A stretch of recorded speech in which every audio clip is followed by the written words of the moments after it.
শিল প্রভুপাদ দেবের পুষ্প সমাধি মন্দির, আর এই পাশেই রয়েছে দেখো মায়াপুরের ইস্কন মন্দির, সব থেকে বড়।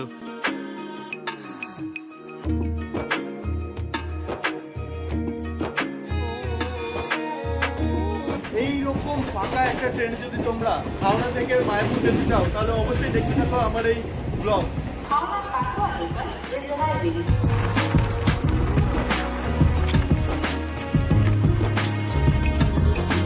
দেখো দুটো দিকে চলে গেছে দুটো নদী, এই হচ্ছে জলঙ্গি নদী স্পষ্টভাবে বোঝা যাচ্ছে, আর এই হচ্ছে ভাগীরথী নদী। এখান থেকে দেখতে কালো কালো লাগছে, আর এই পাশের জলের কালারটা কিন্তু টোটালটাই ঘোলা।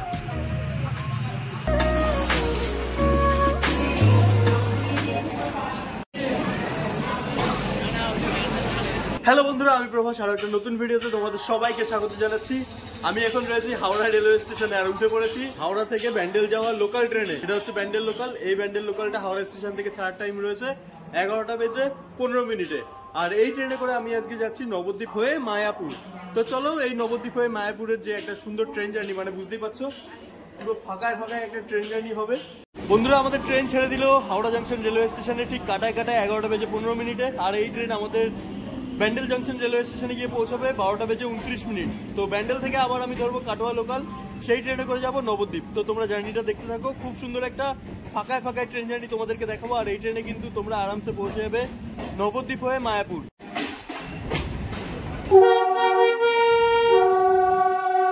হাওড়া থেকে লোকাল ট্রেনে করে নবদ্বীপ পর্যন্ত যেতে আমাদের ভাড়া পড়ছে 25 টাকা করে পার হেড লোকাল ট্রেনের টিকিট। আর নবদ্বীপ কিন্তু প্রায় অনেকগুলো ট্রেনই যায়। আমি যেই ট্রেনগুলো যায় এক্সপ্রেস ট্রেন, সেই ট্রেনগুলোর নাম আর নাম্বার আমি পাশে ডিসপ্লেতে দিয়েছি, তোমরা চাইলে দেখে নিতে পারো।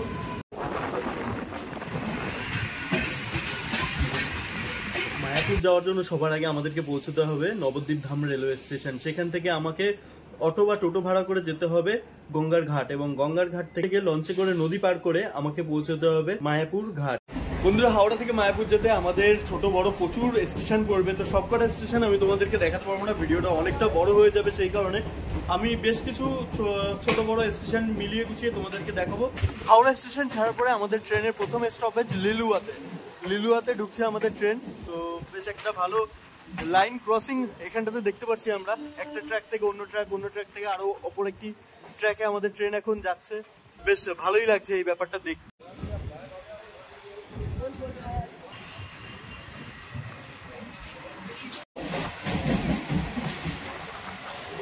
আমাদের ট্রেন এখন এসে পৌঁছে গেছে বেলুর রেলওয়ে স্টেশন। আমাদের ট্রেন ব্যান্ডেল স্টেশনে পৌঁছানোর টাইম 12টা বেজে 9 মিনিট। এবার দেখার বিষয় ট্রেনটা ঠিক টাইম মতো পৌঁছতে পারে নাকি। সামনে আসছে বালি রেলওয়ে স্টেশন, আর এই বালি স্টেশন দিয়ে কিন্তু হাওড়া বর্ধমান কোড লাইন এবং মেন লাইন আলাদা আলাদা হয়ে যায়।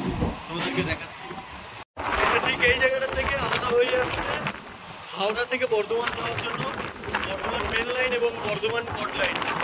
আমার বাঁ দিকে চলে গেছে বর্ধমান কোড, আর সোজা চলে যাচ্ছে বর্ধমান মেনের দিকে।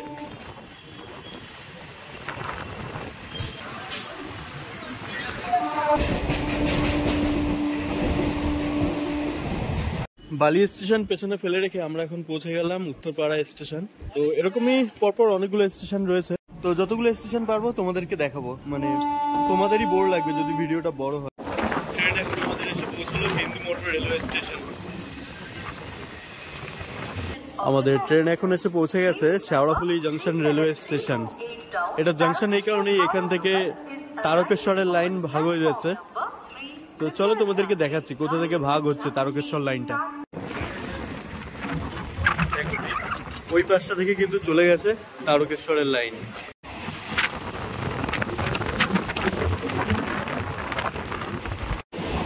সামনে থেকে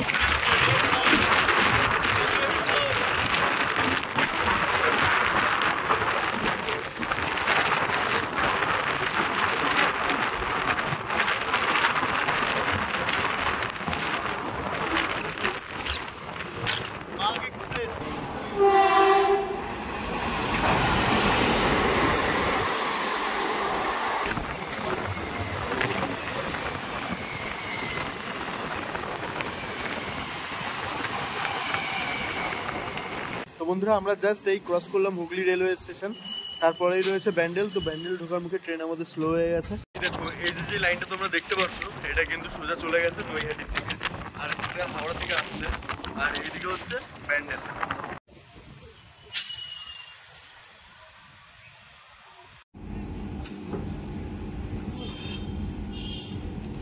তো ফাইনালি বন্ধুরা আমরা এসে পৌঁছে গেছি ব্যান্ডেল রেলওয়ে স্টেশন। আর এই ব্যান্ডেল স্টেশনে আমাদের ট্রেনে পৌঁছানোর কথা ছিল কিন্তু 12:09, কিন্তু ট্রেন এসে পৌঁছেছে 12:29। এখানটাতেই হয়ে গেছে প্রবলেম, কারণ 12:15 ছিল এই ব্যান্ডেল থেকে কাটোয়া লোকাল, যেটাতে করে আমরা যেতাম নবদ্বীপ ধাম, কিন্তু সেটা এখন সম্ভব না। ট্রেন অলরেডি স্টেশন থেকে বেরিয়ে চলে গেছে, আমাদেরকে এখন অপেক্ষা করতে লাগবে পরের ট্রেনের জন্য। পরের ট্রেন রয়েছে 1:13। তো কত নম্বর প্ল্যাটফর্মে দেয় সেটাই আমরা জানতে পারবো আর তোমাদেরকেও দেখাবো। তো চলো জার্নিটা আবার কিছুক্ষণের জন্য বিরতি রাখছি। ব্যান্ডেল থেকে কাটোয়া লোকাল বা ব্যান্ডেল থেকে নবদ্বীপ যাওয়ার ট্রেনের সামনে তোমাদের সাথে আবার কথা হচ্ছে। 2000 years later.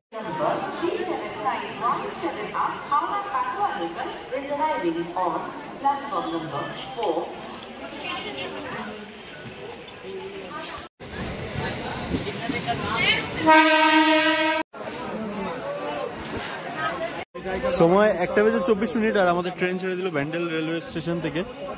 তো এই ট্রেনটা যাচ্ছে কাটোয়াতে, আমরা নেমে যাব নবদ্বীপ।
সময় 2:39 আর আমরা এসে পৌঁছে গেলাম ব্যান্ডেল থেকে Nabadwip railway station.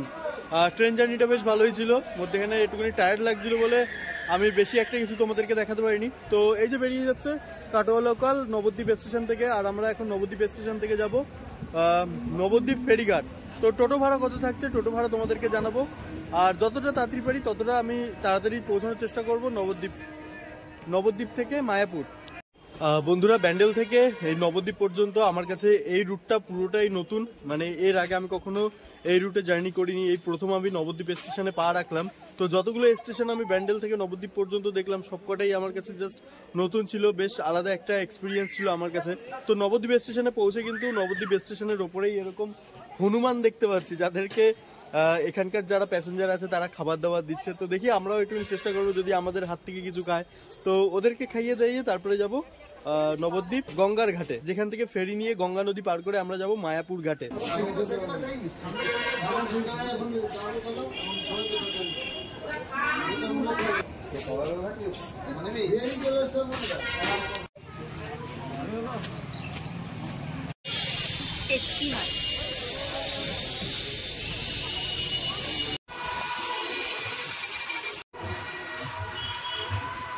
Nabadwip railway station থেকে আমরা এখন চলে এসেছি নবদ্বীপ ঘাট। টোটোতে করে এলাম, ভাড়া পড়লো মাথা পিছু 20 টাকা করে। এই হচ্ছে নবদ্বীপ ঘাট, আর এখান থেকে এখন লঞ্চে করে গঙ্গা নদী পার করে যাব মায়াপুর ঘাটে। 10 টাকা। তো বন্ধুরা এই যে আমরা লঞ্চের টিকিট কেটেছি নবদ্বীপ থেকে মায়াপুর ঘাটে যাওয়ার জন্য। তো 2 রকমের টিকিট আছে, আমাদের ভাড়া পড়লো হচ্ছে 10 টাকা করে পার হেড। 2টো টিকিট নিয়েছি। এই ঘাট থেকে 2 ধরনের টিকিট পাওয়া যায়, একটা হচ্ছে নৌকাতে করে, একটা হচ্ছে লঞ্চে করে। নৌকাতে করে 4 টাকা আর লঞ্চে করে 10 টাকা করে। এই যে নৌকা আর এই যে লঞ্চ, তো আমরা উঠবো লঞ্চে। মায়াপুর ঘুরতে এসে তোমরা আমি বলবো তোমরা লঞ্চেরই টিকিট করো, কেননা লঞ্চে করে যদি তোমরা এই ভাগীরথী নদী মানে গঙ্গা নদীটা পার করো তাহলে কিন্তু তোমরা বেশ জলঙ্গি নদী এবং ভাগীরথী নদীর সঙ্গম স্থলের সামনে থেকে, মানে দুটো নদীর যে মিলনস্থল সেখান থেকে যাবে। আর নৌকাতে করে যদি যাও তোমরা তাহলে কিন্তু জাস্ট এপার ওপার করেই ছেড়ে দেবে, মানে মেন যে দুটো নদীর মিলনস্থল সেই পর্যন্ত কিন্তু নৌকো করে তোমরা যেতে পারবে না। এই লঞ্চে করে যাবে ওই দুটো জায়গা, ওই জায়গাটা তোমরা খুব ভালোভাবে দেখতে পারবে। তো বন্ধুরা আমাদের লঞ্চ কিন্তু ছেড়ে দিল ঘাটের থেকে, নবদ্বীপ ঘাটের থেকে ছেড়ে দিল, যাবে হচ্ছে মায়াপুর ঘাটে। আর সোজা রয়েছে মায়াপুর ইস্কন মন্দিরের, দেখো নবনির্মিত মন্দিরের যে গম্বুজ, সেই গম্বুজটি কিন্তু এখান থেকেই দেখা যাচ্ছে। কি বিশাল মন্দির!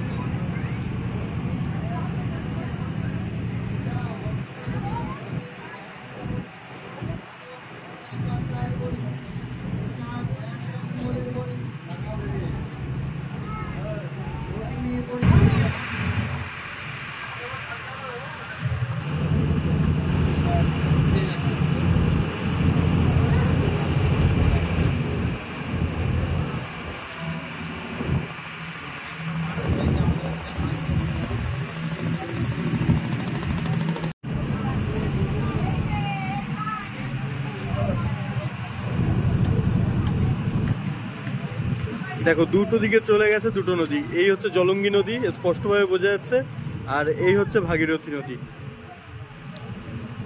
এবার তোমাদেরকে পার্থক্য দেখাবো দুটো নদীর জলের কালারের। দেখো ওই পাশের জলের কালারটা কিন্তু একটুখানি পরিষ্কার স্বচ্ছ, যেটা এখান থেকে দেখতে কালো কালো লাগছে, আর এই পাশের জলের কালারটা কিন্তু টোটালটাই ঘোলা। এখান থেকে খুব স্পষ্টভাবে জিনিসটা বোঝা যাচ্ছে। দেখো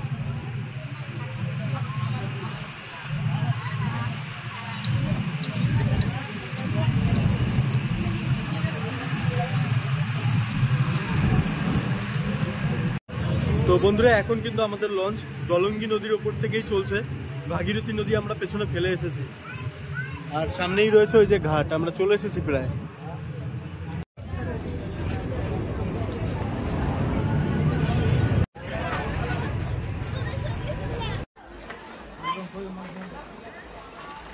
বন্ধুরা আমরা এখন চলে এসেছি মায়াপুর ঘাটে, লঞ্চে করে এলাম, খুব সুন্দর একটা জার্নি হলো, দুটো নদীর মিলনস্থল দেখলাম।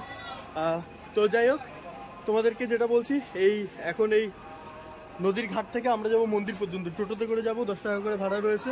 আগে মন্দিরে গিয়ে পৌঁছাই, তারপরে তোমাদের সাথে আবার বাকি কথা হচ্ছে।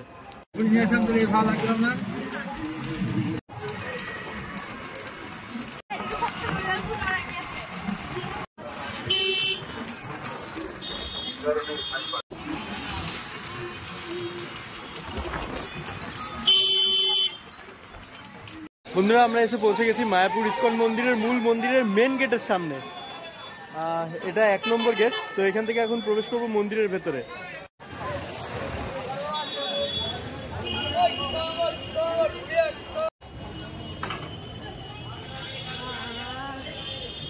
বন্ধুরা আমরা এখন রয়েছি শিল প্রভুপাদ পুষ্প সমাধি মন্দিরের সামনে। এই মন্দিরটা কিন্তু খুব সুন্দর একটা মন্দির।